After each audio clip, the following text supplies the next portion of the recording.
সন্ত্রাসীদের গোপন আস্তানার খোঁজে ইন্দোনেশিয়ার নিরাপত্তা বাহিনীর সাঁড়াশি অভিযান। আইএস সন্দেহে আটক ৩, জনমনে আতঙ্ক। ইরাক ও সিরিয়ায় অভিযান চালিয়ে ২০০ জঙ্গি হত্যার দাবি তুরস্কের। জঙ্গি অবস্থানে সিরীয় সরকার ও রাশিয়ার যৌথ বিমান হামলা। পশ্চিম তীরে ইসরায়েলি পুলিশের গুলিতে আরো ২ ফিলিস্তিনি নিহত। হামলা প্রতিহত করতে অভিযান, মন্তব্য নেতানিয়াহুর। এবং জৈশি মোহাম্মদ নেতা আজহারকে নিরাপত্তা হেফাজতে নেয়ার দাবি পাকিস্তানের। পাঠানকোট হামলার ঘটনায় পাক সরকারের বিশেষ তদন্তের উদ্যোগকে স্বাগত জানালো ভারত।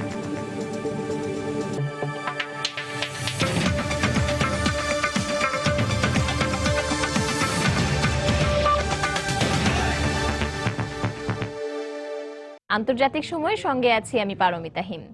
ইন্দোনেশিয়ার রাজধানী জাকার্তায় বৃহস্পতিবারের সন্ত্রাসী হামলার ঘটনায় এখনও শঙ্কায় সেখানকার সাধারণ মানুষ।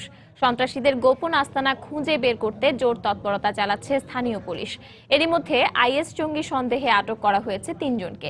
নিহত ৫ হামলাকারীর ৪ জনের পরিচয়ও জানা গেছে। হামলার নিন্দা জানিয়েছে যুক্তরাষ্ট্র এবং অস্ট্রেলিয়া। জাকার্তায় সন্ত্রাসীদের সিরিজ হামলার পরের চিত্র। থমথমে রাস্তাঘাট, হাতে গোনা যে কজন রাস্তায়, তাদের চেহারায় আতঙ্কের ছাপ। যেখানে হামলা হলো কাল আমার সেখানে যাওয়ার কথা ছিল। খবর শোনার পর দ্রুত আমি বাসায় চলে যাই। বৃহস্পতিবার শহরটির গুরুত্বপূর্ণ সারিনা এলাকায় প্যারিসের মতোই হামলা চালায় সন্ত্রাসীরা। আত্মঘাতী বোমা হামলা, গুলি বর্ষণে এক কানাডীয় পর্যটক সহ ২ বেসামরিক নাগরিক নিহত হন।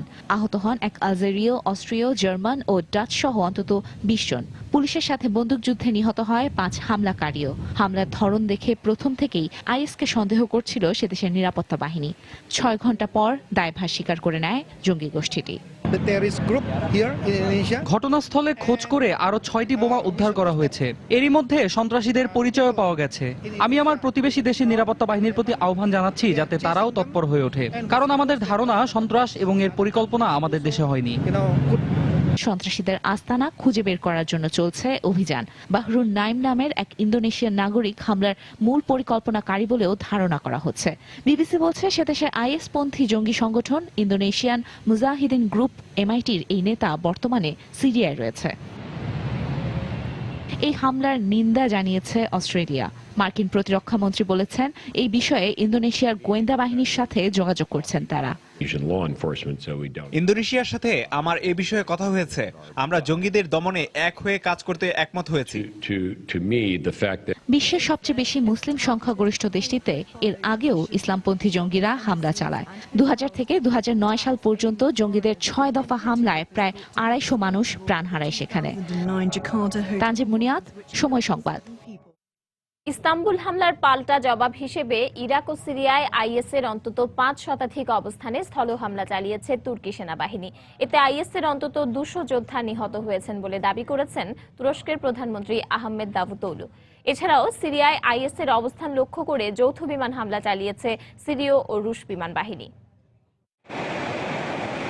সিরীয় মিগ-29 এবং রুশ SU-25 যুদ্ধ বিমান থেকে বৃহস্পতিবার সিরিয়ার বিভিন্ন শহরে আইএসের অবস্থান লক্ষ্য করে একযোগে যৌথ বিমান হামলা চালায় সিরিয়া ও রাশিয়ার বিমান বাহিনী।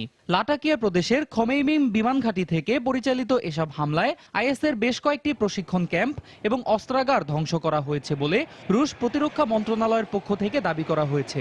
তবে যুক্তরাষ্ট্রের অভিযোগ, আসাদ বিরোধী বিদ্রোহী গোষ্ঠীকে লক্ষ্য করেই এসব হামলা চালানো হয়েছে। একই দিনে সিরিয়ার আলেপ্পো, হামা সহ আরো বেশ কয়েকটি শহরে চালানো আসাদ বাহিনীর বিমান হামলায় অন্তত ১০ বেসামরিক নাগরিক নিহত হয়েছেন বলে জানিয়েছে বার্তা সংস্থা রয়টার্স। হামলার পর আলেপ্পোর প্রাচীন শহরের একটি মসজিদ ও এর আশপাশের বিভিন্ন ধ্বংসাবশেষের ছবি অনলাইনে প্রকাশ করা হয়। সামরিক বিমান থেকে ফেলা বোমায় বেশ কয়েকটি ভবন, দোকান ও মসজিদ প্রায় ধ্বংস হয়ে গেছে। এতে এর ভেতরে থাকা বেশ কয়েকজনের মৃত্যু হয়েছে। নিহতদের মধ্যে আমার ২ প্রতিবেশীও রয়েছে। এদিকে ইস্তাম্বুলে সন্ত্রাসী হামলার পাল্টা জবাব হিসেবে বৃহস্পতিবার সিরিয়া এবং ইরাকে আইএসের অন্তত ৫ শতাধিক অবস্থানে স্থল হামলা চালায় তুর্কি সেনাবাহিনী। ইস্তাম্বুল হামলার পেছনে আইএস দায়ী বিষয়টি নিশ্চিত হওয়ার পরই আমাদের সেনা সদস্যরা ইরাক ও সিরিয়ায় আইএসের অবস্থান লক্ষ্য করে আর্টিলারি ও ট্যাঙ্কের মাধ্যমে প্রায় ৫০০ মর্টার হামলা চালিয়েছে। এসব অভিযানে গত ৪৮ ঘন্টায় জঙ্গি গোষ্ঠীর অন্তত ২০০ সদস্য নিহত হয়েছে বলে প্রাথমিকভাবে নিশ্চিত হয়েছি আমরা। এছাড়াও এদিন ইরাকের মসুল সহ দেশটির বিভিন্ন শহরে আইএসের অবস্থান লক্ষ্য করে বিমান হামলা চালিয়েছে ফ্রান্স।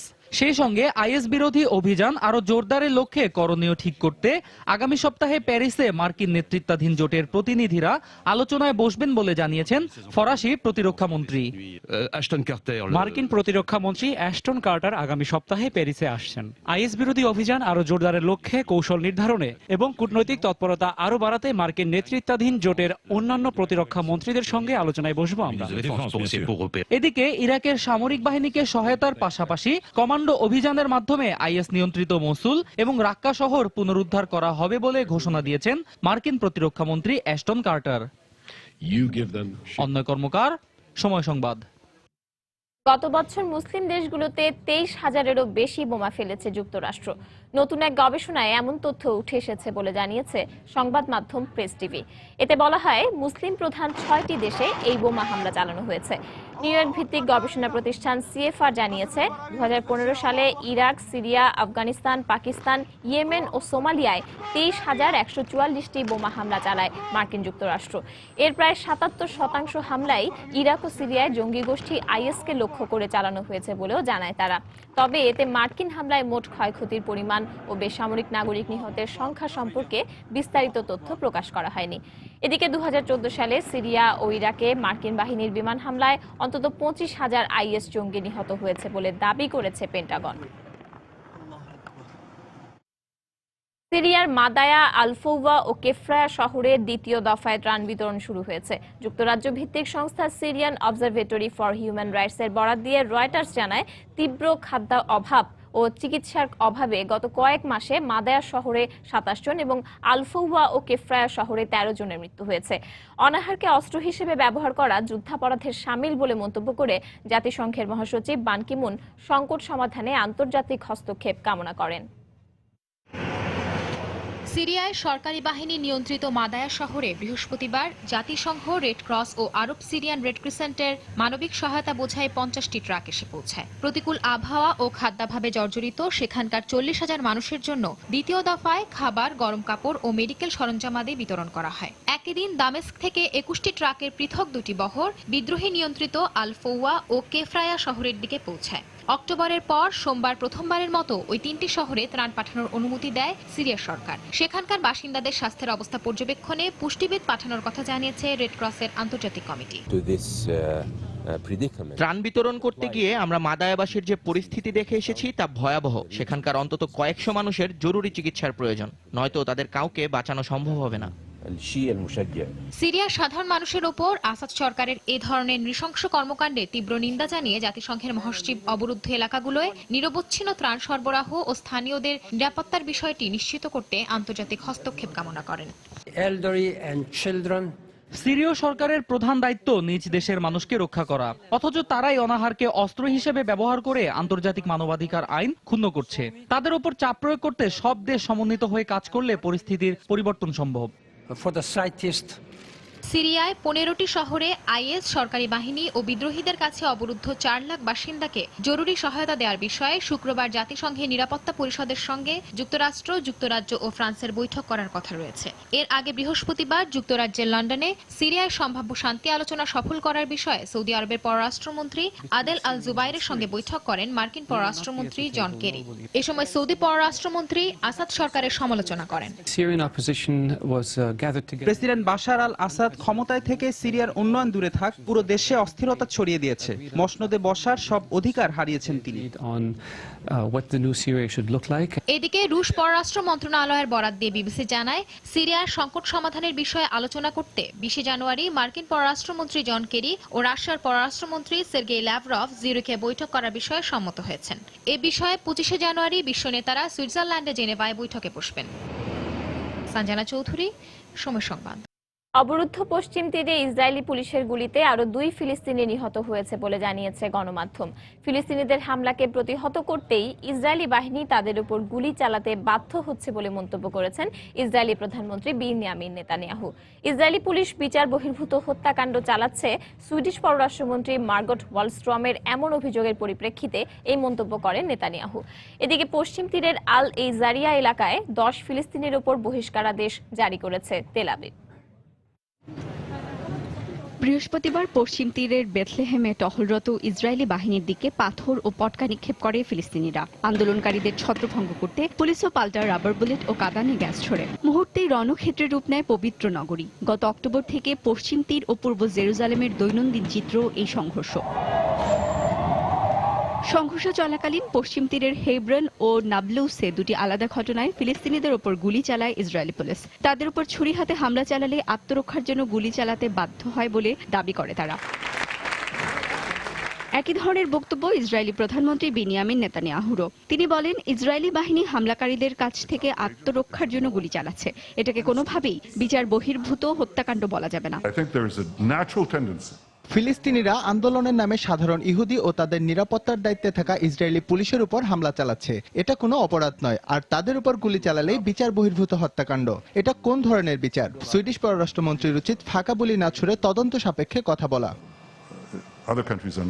গেল সপ্তাহে সুইডেনের পররাষ্ট্রমন্ত্রী মার্গট ওয়ালস্ট্রম আবারও অভিযোগ করেন, অধিকৃত অঞ্চলে ফিলিস্তিনিদের উপর নির্বিচারে গুলি চালাচ্ছে ইসরায়েল, যা স্পষ্টভাবে আন্তর্জাতিক আইনের লঙ্ঘন। এই বক্তব্যের নিন্দা জানিয়ে এমন বক্তব্য এলো ইসরায়েলি প্রধানমন্ত্রীর পক্ষ থেকে। এদিকে পশ্চিম তীরের আল এইজারিয়া এলাকায় 10 ফিলিস্তিনির ওপর বহিষ্কারাদেশ জারি করে তাদের জোরপূর্বক নিজেদের এলাকা থেকে দূরে রাখছে তেল আবিব। এই 10 জনকে তেল আবিবের নিরাপত্তার জন্য হুমকি হিসেবে উল্লেখ করে এই আদেশ জারি করেছে ইসরায়েলের একটি সামরিক আদালত। এই ফিলিস্তিনিরা বার্তা সংস্থা রয়টার্সকে জানায়, নিজেদের জন্মস্থান ও পরিবার থেকে তাদের জোর করে আলাদা করে দিয়েছে দখলদার ইসরায়েলি বাহিনী। সঞ্জিদা ইসলাম, সময় সংবাদ। ইয়েমেনের রাজধানী সানার অদূরে বিলাদ আসরুস গ্রামে সৌদি জোটের বিমান হামলায় অন্তত 15 জন বেসামরিক নাগরিক নিহত হয়েছে। এছাড়াও আহত হয়েছেন কমপক্ষে 25 জন। ইয়েমেনে সৌদি জোটের বিমান হামলা শুরুর পর কয়েকটি বাস্তুহারা পরিবার ওই এলাকায় আশ্রয় নিয়েছিলেন বলে জানিয়েছে গণমাধ্যম। সৌদি জঙ্গি বিমান সানার 53 কিলোমিটার উত্তর পশ্চিমে অবস্থিত আমরান প্রদেশে বোমা বর্ষণ করেছে। এসব হামলায়ও হতাহতের ঘটনা ঘটেছে, তবে এ বিষয়ে নিশ্চিত কোনো তথ্য দিতে পারেনি গণমাধ্যম। এদিকে ইয়েমেনে অপহৃত 4 বন্দীকে মুক্তি দিয়েছে হাউথিরা। এই 4 জন বেশ কয়েক মাস ধরে বিদ্রোহীদের হাতে বন্দী ছিল। এদের মধ্যে ইয়েমেনের শিক্ষামন্ত্রী সহ রাজনৈতিক নেতা এবং সাংবাদিক রয়েছে বলে জানা গেছে।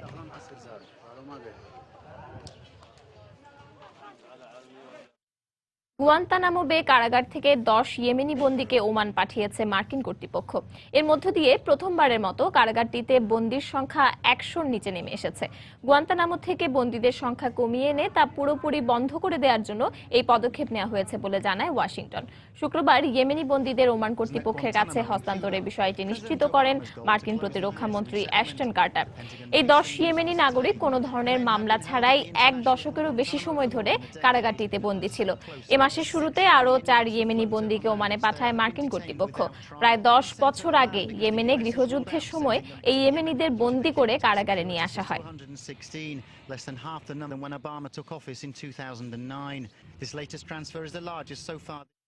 আন্তর্জাতিক সময় আরো দেখবেন।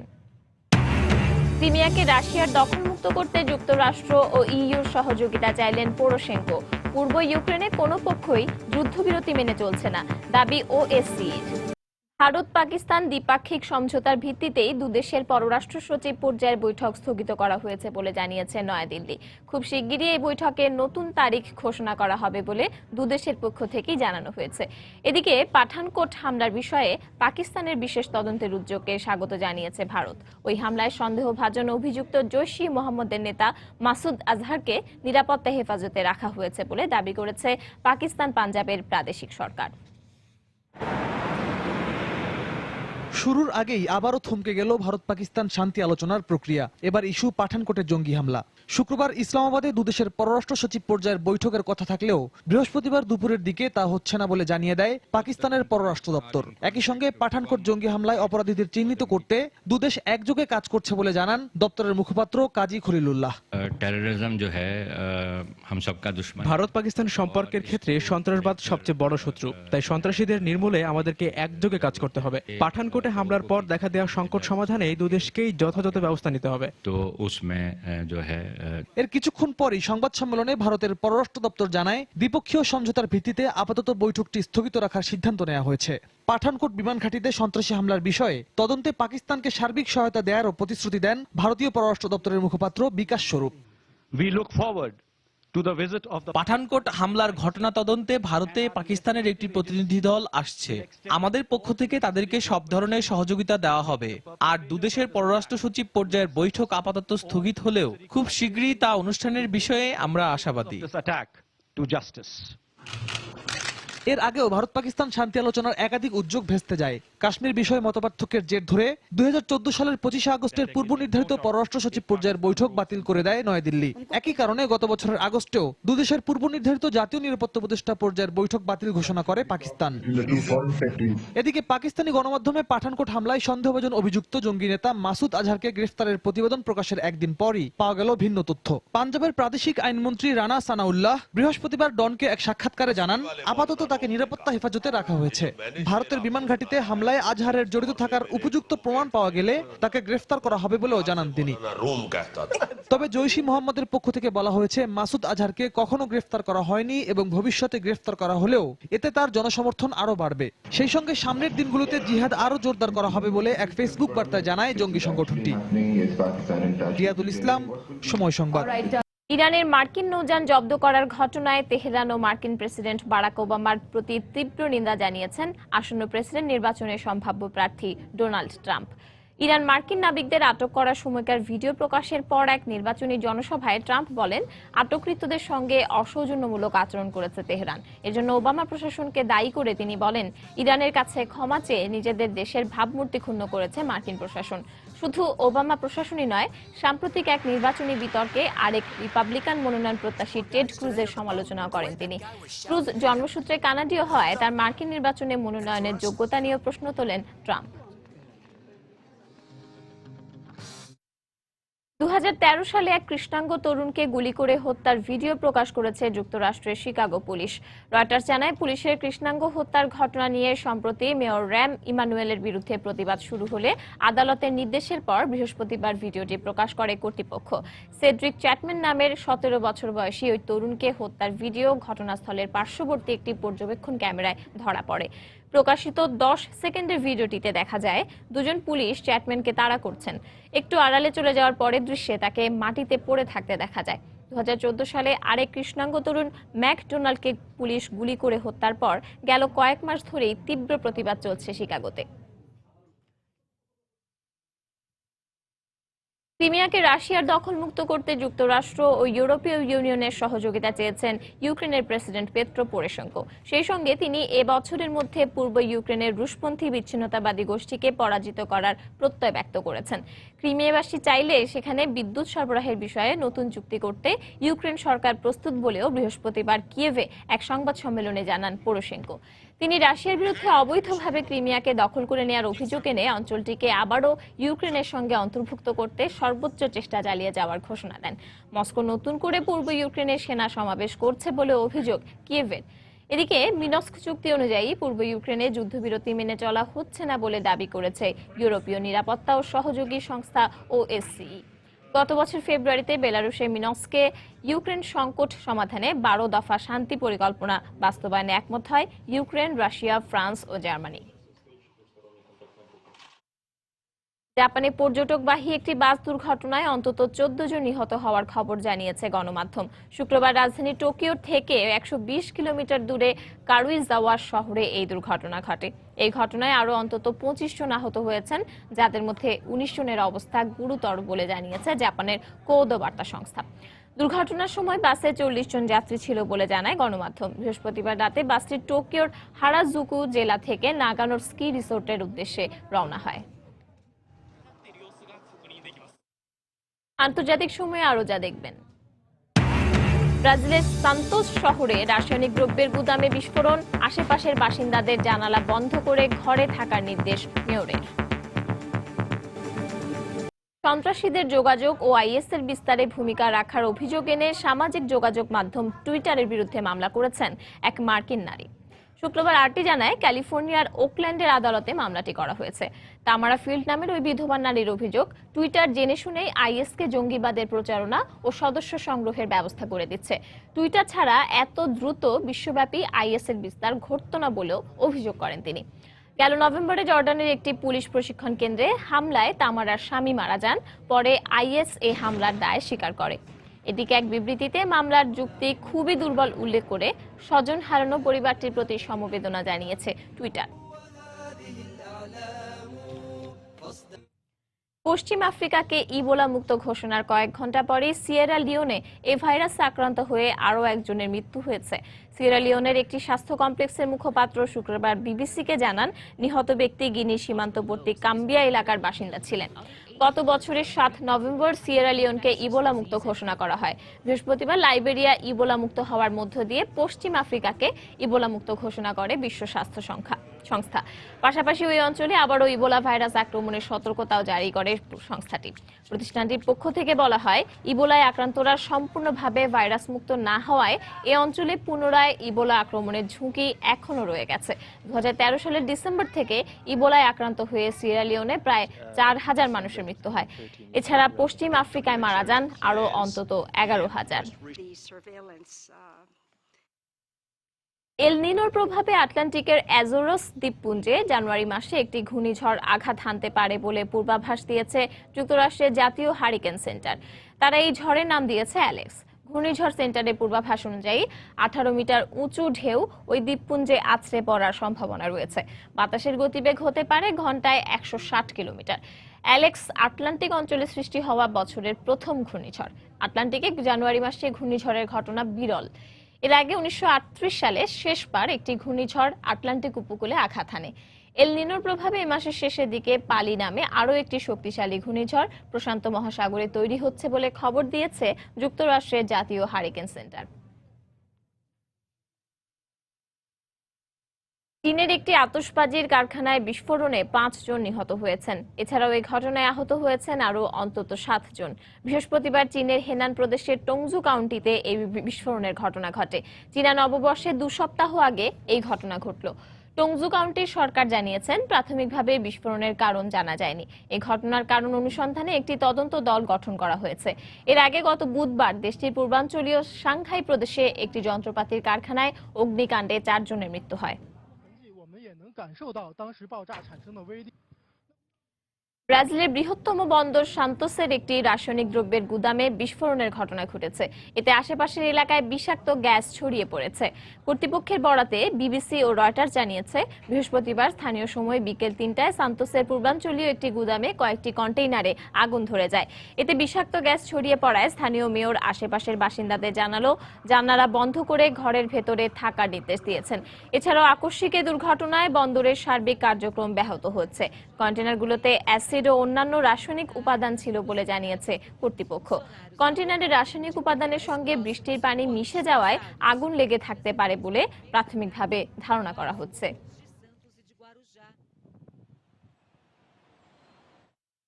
ব্রাজিলের উত্তরাঞ্চলীয় নাটাল শহরের রাইমুন্ডো নানাতো কারাগার থেকে একদিনে 46 জন কয়েদি পালিয়ে গেছে। দেশটির ইতিহাসে এটি সবচেয়ে বড় জেল ভেঙে পালানোর ঘটনা। এর মধ্যে 7 জনকে আটক করা সম্ভব হলেও বাকিদের কোনো হদিশ পাওয়া যায়নি। পুলিশের বরাত দিয়ে রয়টার্স জানিয়েছে, বন্দীরা জেলখানার ভেতর থেকে বাইরের অংশ পর্যন্ত 131 ফুট গভীর গর্ত খুঁড়ে পালিয়ে যায়। পরে তাদের ট্যাক্সিতে এবং পায়ে হেঁটে কারাগার এলাকা ত্যাগ করতে দেখেন স্থানীয়রা। অনেকেই নিজেদের পরিচয় গোপন করতে কয়েদির পোশাক ফেলে রেখে যান। এসব বন্দীদের অধিকাংশই চুরির অভিযোগে আটক ছিল বলে জানিয়েছে পুলিশ। রাইমুন্ডো নানাতো কারাগারটিতে ধারণ ক্ষমতার দ্বিগুণ সংখ্যক কয়েদি বসবাসের কারণে জেল ভাঙার ঘটনা ঘটেছে বলে মন্তব্য কর্তৃপক্ষের।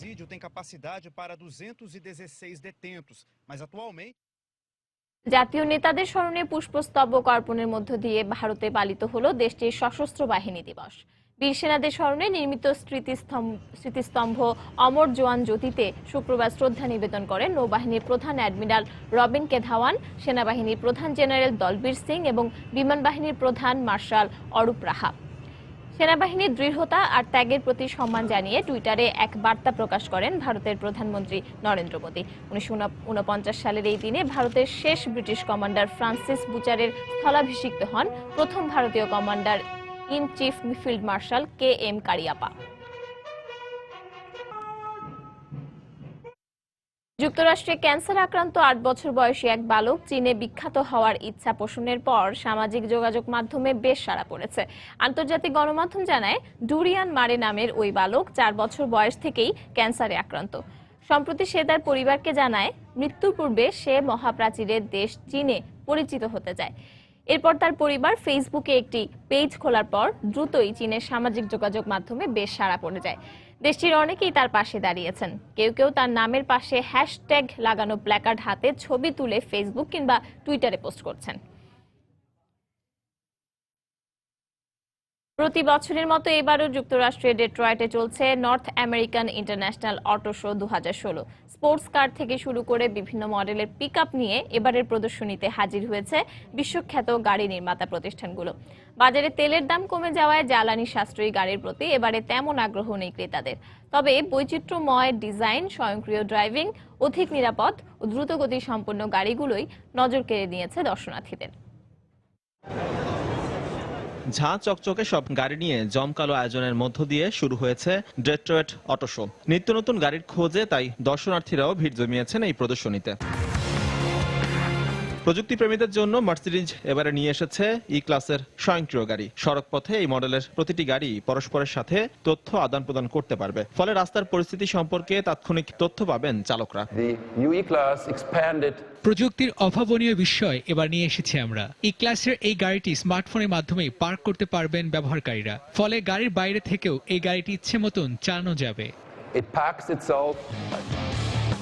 ব্যস্ত শহরে পার্কিং এর জায়গা খোঁজা ও ফি নিয়ে ব্যবহারকারীদের ঝামেলা কমাতে ফোর্ড এবার এনেছে নতুন প্রযুক্তি। স্মার্টফোনের মাধ্যমে পার্কিং ফি দেওয়া থেকে শুরু করে যে কোনো স্থান থেকেই গাড়ির লক, আনলক কিংবা চালু করতে পারবেন চালকরা। সময়ের সবচেয়ে আধুনিক ও চৌকস প্রযুক্তির সমন্বয় ঘটিয়েছি আমরা, যার ভেতরের ভিন্ন মাত্রার ডিজাইন আর হাইটেক যন্ত্র ব্যবহারকারীদের দেবে এক নতুন অভিজ্ঞতা। অন্যদিকে বোল্ট ইভি নামে নতুন মডেলের একটি বৈদ্যুতিক গাড়ি প্রদর্শনীতে হাজির করেছে জেনারেল মোটরস। প্রতিবারের ফুল চার্জে গাড়িটি একটানা 200 মাইলেরও বেশি যেতে পারবে বলে জানিয়েছে প্রতিষ্ঠানটি। আমরা এই গাড়ি নির্মাণের সময় দুটি বিষয়ে গুরুত্ব দিয়েছি। প্রথমটি গাড়ির গতিবেগ আর অন্যটি হলো সাশ্রয়ী মূল্য। আমরা দুদিকেই সফল হয়েছি। আগামী 1 বছরের মধ্যেই যুক্তরাষ্ট্রের বাজারে মাত্র $35,000 এই গাড়িটি বিক্রি শুরু করব আমরা। 11 জানুয়ারি শুরু হয়, প্রদর্শনী চলবে 15 জানুয়ারি পর্যন্ত। এজি মাহমুদ, সময় সংবাদ। দর্শক, আগামী 17 এপ্রিল 5 বছর পূর্ণ করতে যাচ্ছে সময় সংবাদ। এ উপলক্ষে মাস জুড়ে দর্শকের কাছে অনুষ্ঠানে দেশের প্রতিটি জেলায় যাবে সময় সংবাদ দল, জানবে সময় সংবাদ নিয়ে তাদের মতামত। দর্শকের কাছে যাত্রায় আজ থাকছে বরিশাল জেলা। আর এই মুহূর্তে দর্শকদের সঙ্গে আছেন আমাদের সহকর্মী সাজিদ রাজু। আমরা যোগ দেব তার সঙ্গে।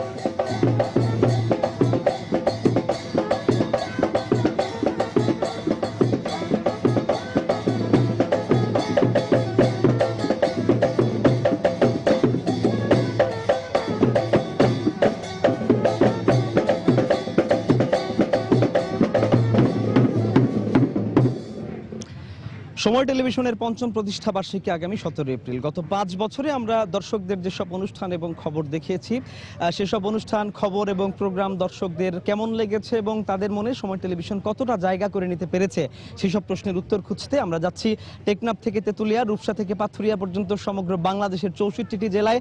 এবং তারই ধারাবাহিকতায় আমরা চলে এসেছি আজ প্রকৃতির কবি জীবনানন্দ দাশের সেই বরিশালে এবং কীর্তনখোলা নদীর পাড়ে, যে মুক্তিযুদ্ধের শহীদদের স্মরণে যে স্মৃতিস্তম্ভ এখানে করা হয়েছে, তো সেখানকার চত্বরে আমরা উপস্থিত হয়েছি। আমাদের পাশে আমাদের সঙ্গে যোগ দিয়েছেন বরিশালের দর্শকরা এবং বরিশালের নাগরিকরা। তো তাদের মনের খবর জানতে এবং তাদের প্রত্যাশার খবর জানতে আমরা চলে যাব তাদের কাছে এবং তাদের সময় টেলিভিশনের প্রতি তাদের কি প্রত্যাশা সেসব খবর জানতে আমরা তাদের কাছে চলে যাচ্ছি। তো এখানে যে দর্শকরা রয়েছেন তাদের কাছে জানতে চাইবো যে সময় টেলিভিশন দেখেন কিনা এবং গত 5 বছরে আপনার প্রত্যাশা সময় টিভি কতটা পূরণ করতে পেরেছে?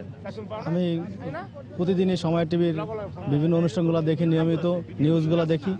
আমার কাছে সময় টিভির নিউজগুলা, তাদের যে রেজুলেশন আমার কাছে ভালো লাগে। আমি আপনাকে ধন্যবাদ। এদিকে আরো দর্শকরা রয়েছেন, আপনার কাছে জানতে চাইবো যে সময় টেলিভিশন দেখেন কিনা এবং আপনার যে প্রত্যাশা সময় টেলিভিশন কতটা পূরণ করতে পেরেছে? অবশ্যই সময় টেলিভিশনের সংবাদ দেখি, সময় টেলিভিশনের বিভিন্ন অনুষ্ঠান দেখি। সময়ের একটি সাহসী টেলিভিশন চ্যানেল সময় টিভি। এই টেলিভিশন চ্যানেলের কাছে আমাদের অনেক চাওয়া পাওয়া রয়েছে। আমরা বরিশালের যারা নাগরিক রয়েছি, বরিশালে বিভিন্ন সমস্যা রয়েছে। বিগত দিনেও বরিশালের খাল নদী এই সম্পর্কিত যে প্রতিবেদন হয়েছে, তার জন্য আমরা সময় টিভিকে ধন্যবাদ জানাই। অর্থাৎ আপনি সমস্যা নিয়ে যে প্রতিবেদনগুলো হচ্ছে সেগুলো পছন্দ করেন এবং আরো সমস্যার সমাধান দেখতে চান। আপনার কাছে জানতে চাইবো যে সময় টেলিভিশন এর কাছে কি প্রত্যাশা করেন আপনি? দেখেন, বরিশালটাকে বলা হয় ধান নদী খাল, এই তিনে বরিশাল। তা আমরা আমাদের প্রত্যাশা এটাই যে বরিশালের যে নদ নদী ধান যে একটা ঐতিহ্য বরিশালের, এটাকে আরো ব্যাপকভাবে প্রচার করা হোক। আপনাকে ধন্যবাদ। বরিশালের স্থানীয় খবরের কথা আপনি বলছিলেন, আপনার কাছে জানতে চাইবো যে সময় টেলিভিশন গত 5 বছরে আপনার যে প্রত্যাশা ছিল গণমাধ্যমের কাছে সেটা কতটা পূরণ করতে পেরেছে? আসলে সময় টেলিভিশন আমার কাছে খুব জনপ্রিয় একটা টেলিভিশন বলে আমি মনে করি এবং আপনাদের কাছ থেকে যেটা সময় টেলিভিশনের কাছ থেকে যেটা আমার প্রত্যাশা, এটা আরেকটু ডেভেলপ করা উচিত। আমাদের বরিশালের আনাচে কানাচে খবরগুলো যাতে পরিবেশন করা হয় সেদিকে আপনারা দৃষ্টি রাখবেন। আপনাকে ধন্যবাদ। সংশোধন এবং সংস্কারের কথা বলছিলেন, এটা আরো দর্শকরা রয়েছেন, আপনার কাছে জানতে চাইবো যে সময় টেলিভিশন আমরা যেসব অনুষ্ঠান এবং খবর দেখাই বরিশালবাসীর কাছে তা কতটা জনপ্রিয়তা পেয়েছে? হ্যাঁ, ইতিমধ্যে জনপ্রিয় হয়ে উঠেছে সময় টেলিভিশন, কিন্তু আমাদের কিছু চাওয়া আছে। যেমন বরিশাল বিমানবন্দর, যে বিমান নিয়ে কিছু কাজ করছে, বরিশাল কিছু হিস্ট্রি তৈরি করেছে সময় টেলিভিশন। এই যেমন আমরা যেখানে দাঁড়িয়েছি বধ্যভূমি, এই বধ্যভূমিকে নিয়েও হিস্ট্রি করেছে। আমরা চাচ্ছি যে খাল নদী এবং বধ্যভূমি, মুক্তিযুদ্ধ, এমনকি এই যে বিমানবন্দর বা যে ব্যবসায়িক সেন্টার হচ্ছে, পায়রা বন্দর হচ্ছে, এই জিনিসগুলোকে আরো ব্যাপকভাবে জনসমক্ষে তুলে ধরেন। আপনাকে ধন্যবাদ। উন্নয়নের কথা আপনি বলছিলেন, আপনার কাছে জানতে চাইবো যে আমাদের প্রতি গণমাধ্যমের প্রতি কোনো পরামর্শ কি আপনার রয়েছে? আমার পরামর্শ শুধু একটি আছে যে আপনারা জানেন যে জলবায়ু পরিবর্তনের সাথে সবচেয়ে বেশি এফেক্টেড হলো উপকূলীয় অঞ্চল।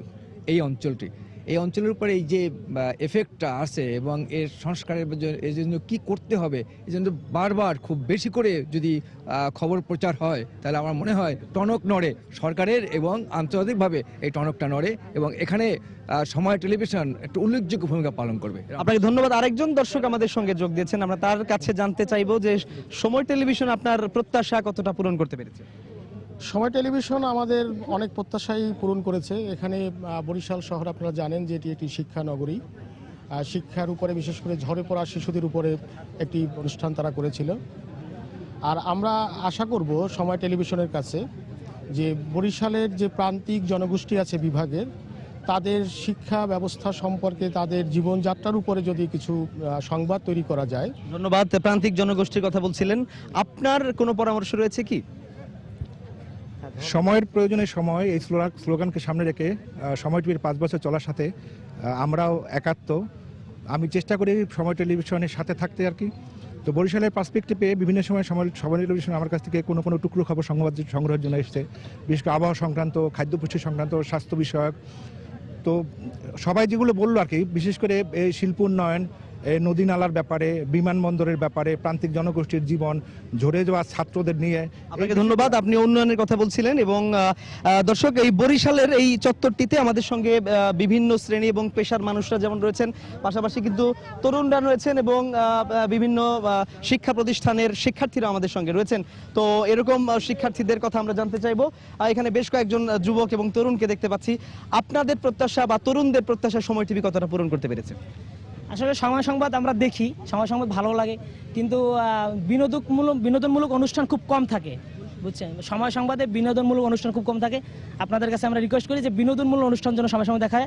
আর আপনাকে ধন্যবাদ। নারী শিক্ষার্থীরা রয়েছেন, আপনার কাছে জানতে চাইবো যে আপনি নারী হিসেবে এবং বরিশালের মানুষ হিসেবে আপনাদের প্রত্যাশা সময় টিভি কতটা পূরণ করতে পেরেছে এবং আর কি দেখতে চান? আমি সময় চ্যানেল দেখি, ভালো লাগে, আর সময় চ্যানেলে বিনোদনমূলক কিছু থাকুক সেটাই আমি আশাবাদী।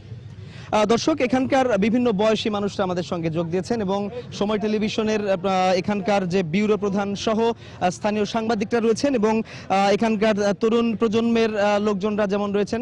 তো এমনই কিছু লোকজনের সঙ্গে আমরা কথা বলবো এবং আমাদের বরিশাল ব্যুরোর যে প্রধান, তিনি ঠিক কোন কোন বিষয়কে সামনে রেখে এবং বিবেচনায় নিয়ে খবর পাঠান এবং এখানকার পাঠকদের কি চাহিদা, সেসব ব্যাপারে জানবো আমাদের বরিশাল ব্যুরো প্রধানের কাছ থেকে।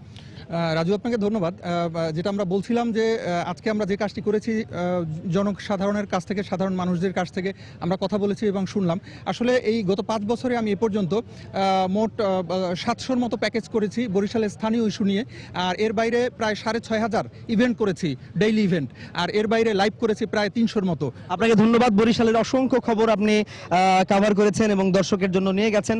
তো দর্শক, সময় টেলিভিশন এই দর্শকের কাছে অনুষ্ঠানের যাত্রায় এ পর্যন্ত আপনাদের কাছ থেকে আমি বিদায় নিচ্ছি এবং আগামী পর্ব থেকে আপনাদের সঙ্গে যোগ দিবেন আমাদের আরেক সহকর্মী রামিম হাসান।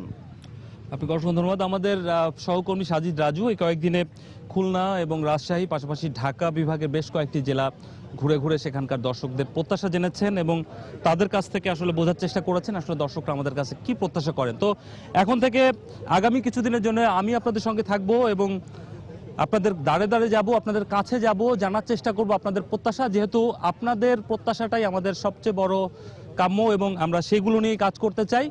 আগামীকালকে দেখা হচ্ছে 11টার সময় ঝালকাঠিতে। সে পর্যন্ত বিদায় নিচ্ছি।